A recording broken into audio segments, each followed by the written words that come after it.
welcome back everybody. In this last video, I'm going to show you how to add handles and feet onto your piece. So step one is I am rolling a coil.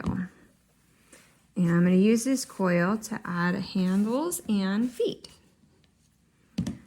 And I don't want my handles to be too thin, so I'm being careful not to roll my coils too thin. All right, so you can see from my coil, it looks like maybe ½ inch is what we're going for. About the size of your index finger is perfect. Okay, so I have something for you guys to take a look at today you're gonna love.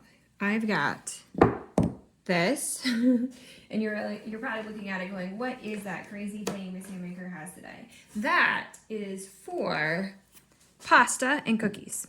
And you roll the pasta gnocchi on here and it gives it the pattern. And it works great for making handles. But you're probably like, but at home I don't have something like this. You're right, you don't. I ordered this from Russia. You can get it at specialty stores, but it might be really hard to find. So I have something very similar. That is the bottom of a welcome mat from Home Depot. And I will have these in class. And it works exactly the same way. So I want to cut a handle, and I want the handle to be equal size. So I've cut it on both ends, and I want to have a handle on both sides of my pot. So I'm going to cut two exactly the same size. Okay.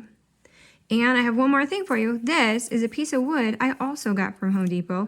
They give it for free. You can get these for free. They're the free samples, wood samples for flooring. And you want to use this because you want an equal amount of pressure on all parts of the handle. And this is nice and smooth, so it won't leave a texture. So we're going to put it on the mat. We're going to press lightly, and we're going to roll it. And look how pretty. That's very nice. I'm going to do a second one. Okay, so put it right here. Roll it. Be careful not to roll off the end because it makes a weird pattern. Look how pretty. So pretty. Now, you might be wondering, okay, well, that's boring. Maybe I want a different pattern. Okay, I have a different one for you.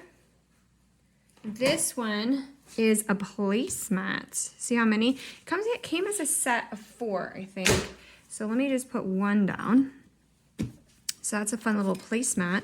And let's see how this one looks. So I'm just gonna cut one because I'm gonna use those other ones as my official ones.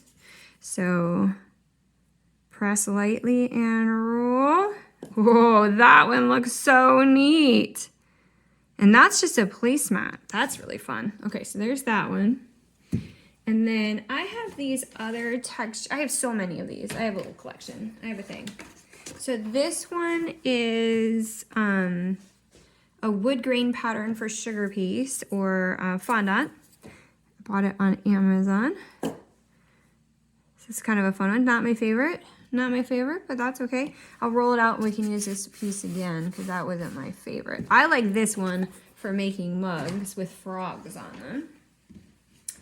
I just bought this one for fish, so I'm actually super excited about this one. So let's try this one. This one, I was thinking I might use this one to make sculpted fish. That's pretty fun. That's a fun little pattern for a handle. Okay. And then how about I have these 3. This one's fun. Maybe I'll try this zebra looking one. Let's try a zebra. That's pretty fun. That's not bad. All right, and then how about one more? This one I also purchased on Amazon. And it just looks like crackles. So it kind of gives a crackle effect. Perfect. So those are all ones that you can get and use for making handles. Now I'm going to attach the handles. That's the big deal here. So when you attach the handles, step 1 is you want to give it a little bit of a bend. Okay. And you want, when you put them on here, you want it to stick out a little bit. Okay, so a little bit of bend. So I think I'm actually going to stick them on this way. You can play with your shapes. All right, so if you don't like your first try, do it again. That's why you have nice wet clay, is you can try again. So I think that is a nice looking handle. So I'm gonna give it a little bend. Giving it a little bit of bend, and then I'm just squishing the edges down like that. I think that'll be perfect. Okay, so now we have to put it on here so that they are exactly on the opposite sides. So we're going to hold a stick in the middle of my pot. I'm gonna take my scratchy tool. Actually, I'm gonna make a mark first. Boom, boom. So I made a mark so I know where the two sides are. This is a trick that a lot of people use. You wet both sides of your handle and you place it onto the pot, but then you remove it, and that will tell you where to scratch to slip this little handle on. Now this pot is very dry, but not so dry that I can't scratch it, but it would be a mistake not to scratch and slip because these two pieces are different wetnesses, and they will not adhere as well as normally. And a lot of people don't put enough scratchy scratches. We really want it to be lots of grooves. When you place it on, okay, put them right in the scratches you made, and then underneath we want to press down and into the clay.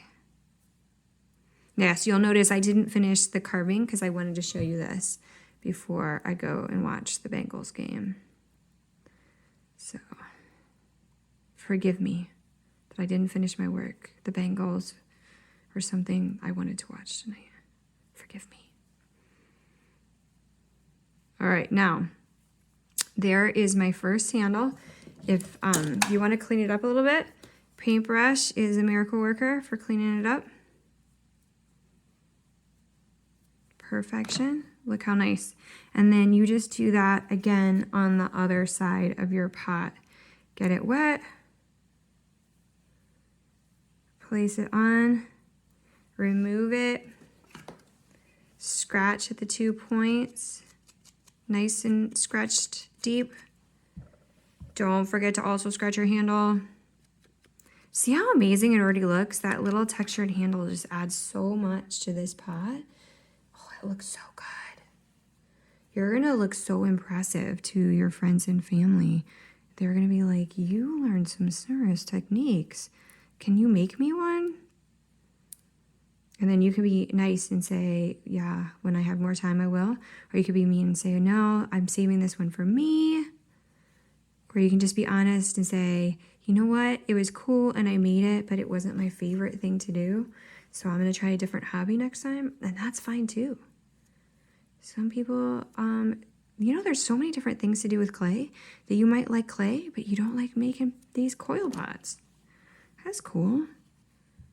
All right, so there's my beautiful handles. I love them. I'm actually super happy with them. And my last step I wanted to show you today was making feet. So I'm gonna turn this whole little guy over. So there are so many different ways of making feet. So many different ways, and I don't want you guys to get stuck in a box.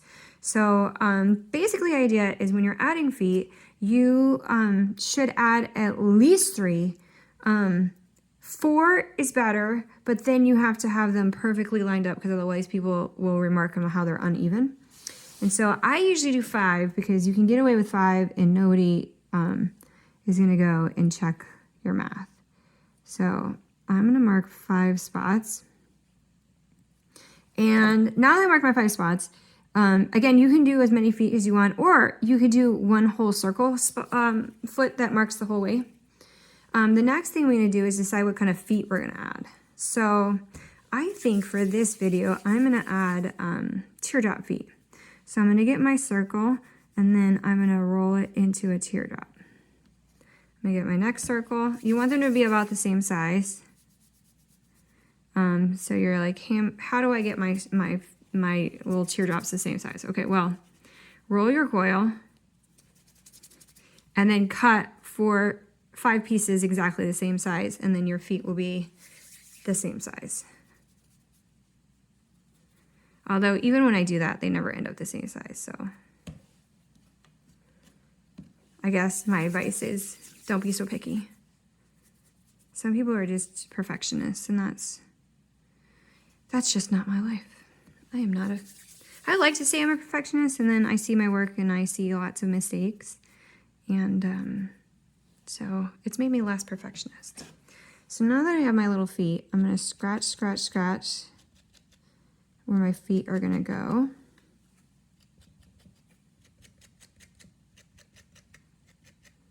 See what I mean about the 5? For some reason, it just looks more balanced. But if you do 4, everyone is going to be, they're not even. All right, so after we have our little teardrops, we need to bang, bang, bang, bang, bang them on the table until the bottoms are flat. So I'm going to do that with each of mine and put them up here where you can see them. There's 2, 3, 4, 5. Okay, so not being super picky, you'll notice they're not really that clean. So now I'm going to scratch each one and put it in position.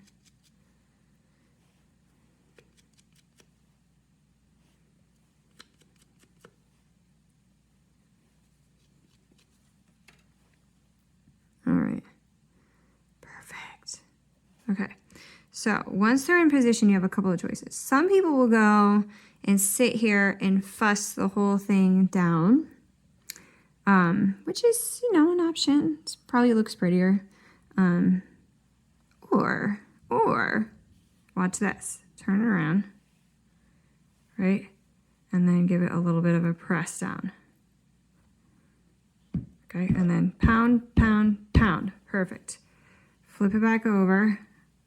Perfect. Now they're like completely attached, and you can fuss at all or not at all, whatever level of fussiness you feel today. You could use your paintbrush to smooth them out. Okay, you could be like this. You could use your credit card, smooth them out. You could use your makeup sponge, smooth them out.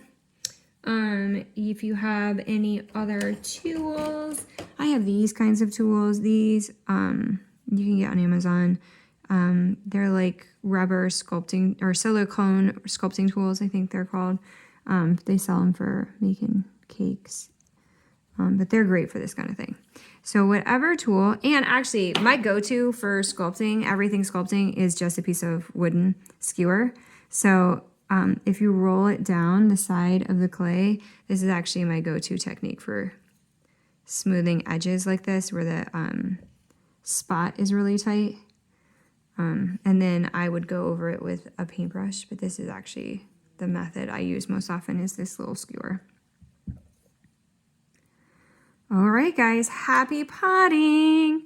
Look at that. Now, once I clean this up, it's going to look gorgeous. Right now, it looks like a little hot messy.